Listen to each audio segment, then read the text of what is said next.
बैतुल मक़दिस के पास एक शांत बस्ती में अल्लाह ने एक बेहद पाक और चुनी हुई महिला पैदा की, मरियम अलैहिस्सलाम।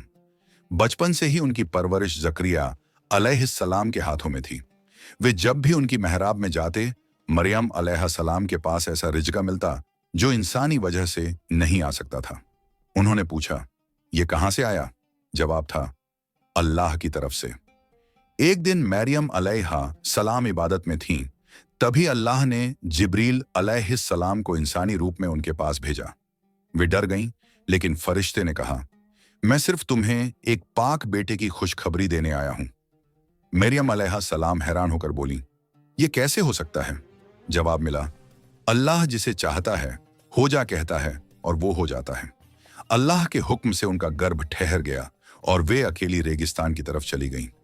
दर्द और थकावट की हालत में सूखे खजूर के पेड़ के नीचे बैठी थीं कि उन्हें अल्लाह की मदद पहुंची।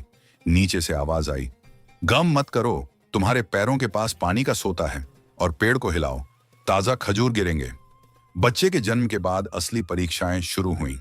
कौम के लोग इल्जामों और तानों के साथ उनके सामने खड़े थे। अल्लाह ने उन्हें बात न करने का हुक्म दिया, सिर्फ बच्चे की तरफ इशारा करो। जब वह मासूम बच्चा बोला, मैं अल्लाह का बंदा हूं, उसने मुझे किताब दी है और नबी बनाया है, ये एक पल सबको खामोश कर गया।